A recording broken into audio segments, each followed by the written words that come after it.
Hello, and welcome to our Dlubal tutorial. In this last video of our online course, we will learn how to model a parametric membrane structure in Rhino and Grasshopper and export the results to RFEM 6.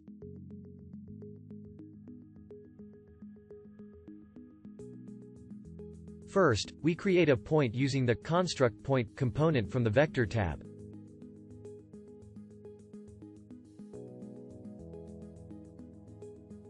After that, we copy this component twice by holding down the Alt key and dragging.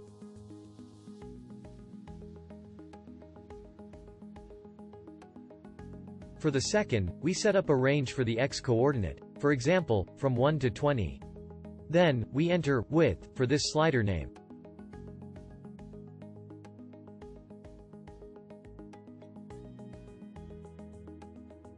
We would like to set the third point in the middle of these 2 points, but with variable height.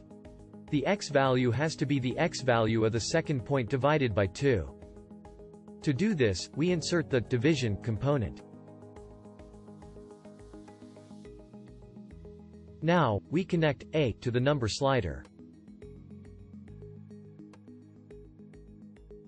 For b, we enter 2, using the number slider command.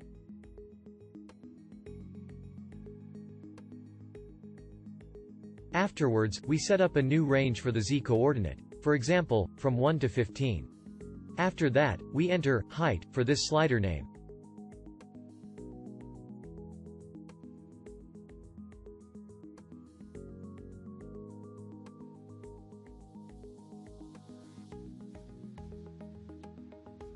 In the next step, we create a curve from these points using the interpolate component.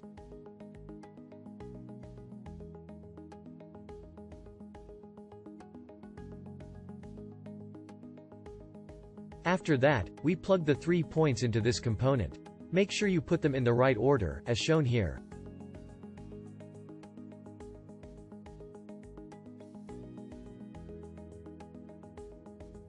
Next, we copy this curve as well as the points in the y direction using the move component.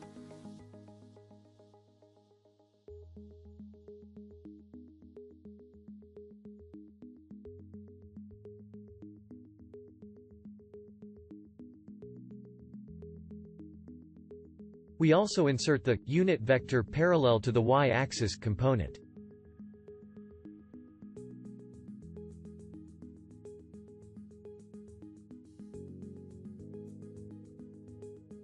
Now we set up a new range, for example, from 1 to 30. Then we enter length for this slider name.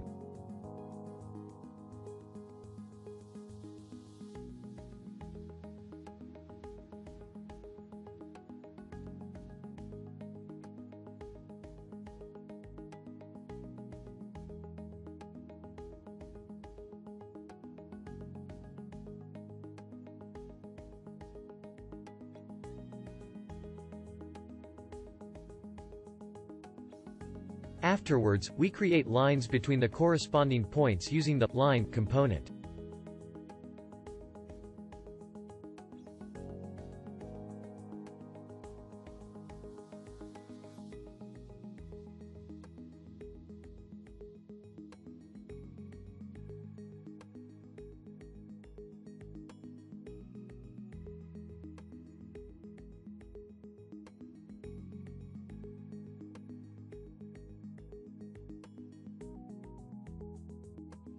After that, we create a surface through these 2 curves using the loft component.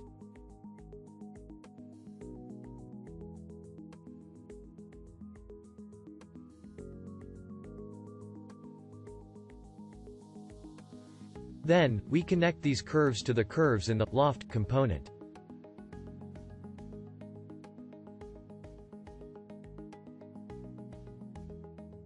In the next step, we mirror all these components using the mirror component. You can find it in the Transform tab.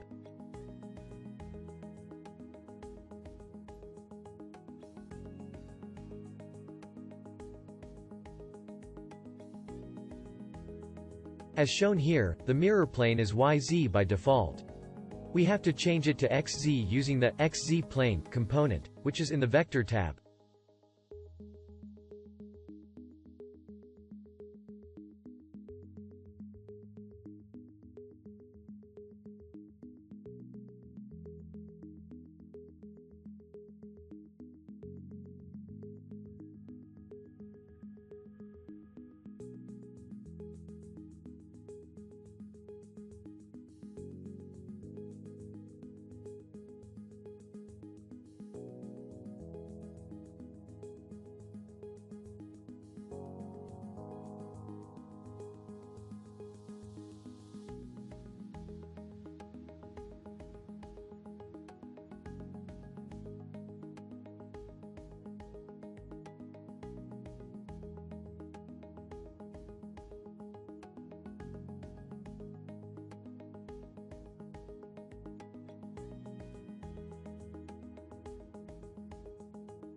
Next, we copy all the objects using the appropriate command from the Params tab, as you can see.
Then we make groups, enter names, and change the colors.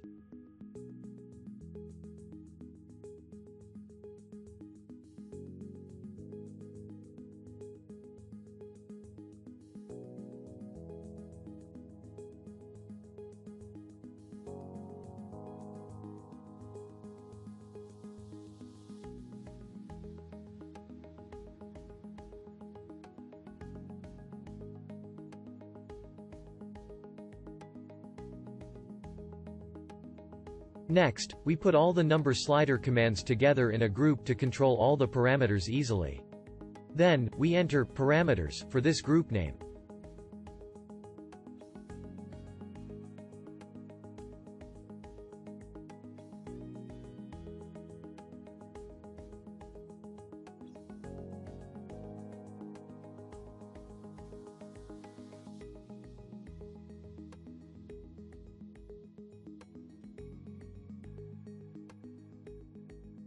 Now we assign members to these lines using the member component.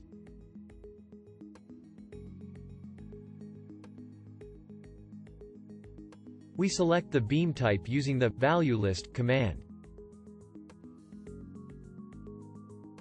Then we connect all the lines to the grasshopper line in the member component.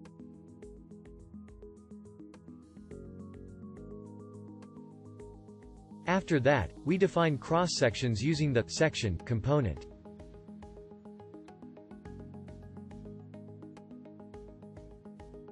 We enter 1 for the cross-section number.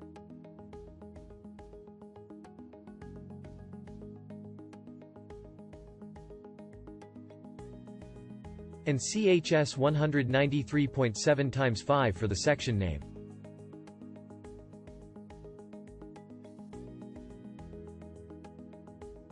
Afterwards, we define the material using the material component. Now, we enter 1 for the material number. And S235 for the material name.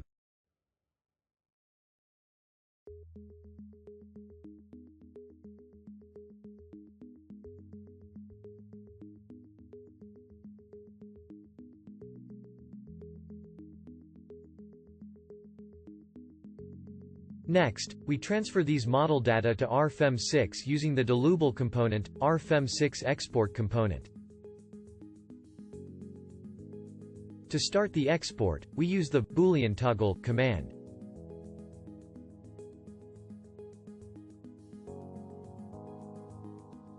We also overwrite the previous data in RFEM by using the Boolean toggle command and switching it to true.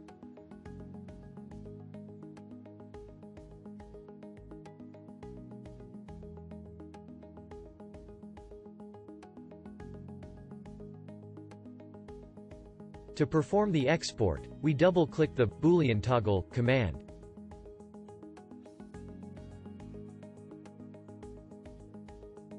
For cables, we assign another cross-section. Therefore, we copy both the member and section components. Now we have to change the cross-section number to 2.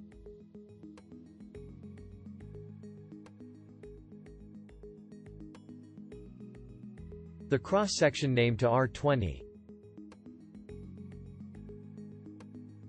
And the member type to cable.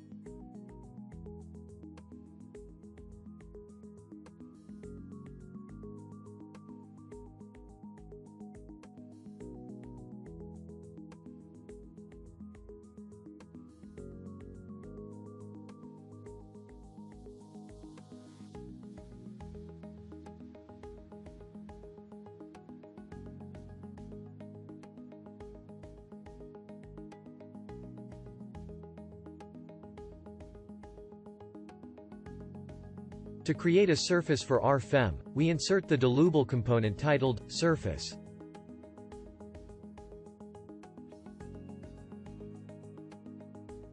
First, we connect the surface to the grasshopper surface in the component.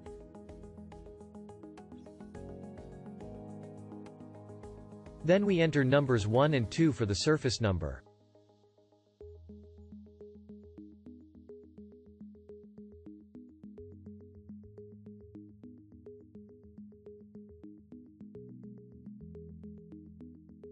To define the stiffness type, we insert the value list command, then select type membrane.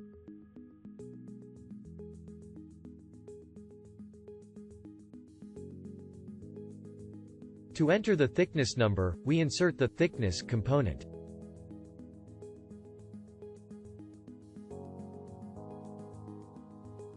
For this component, we have to enter the thickness number. For this, we enter number 1.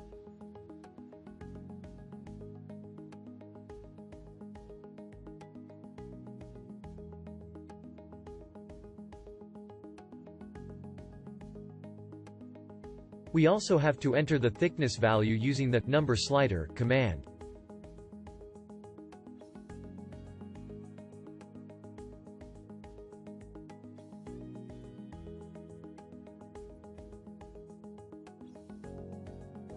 To define the material number, we insert the material component. For this, we enter 2 for the material number and ETFE for the material name. Then we connect these components to each other.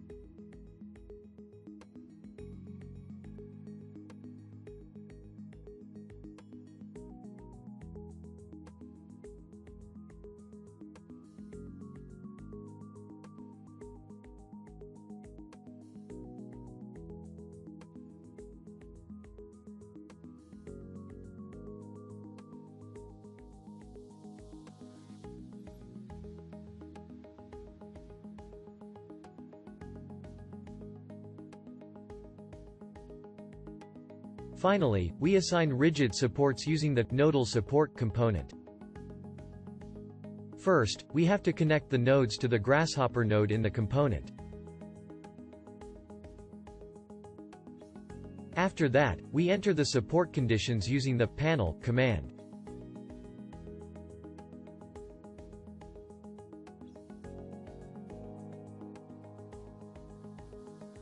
Then, we connect this panel to the support conditions in the nodal support component.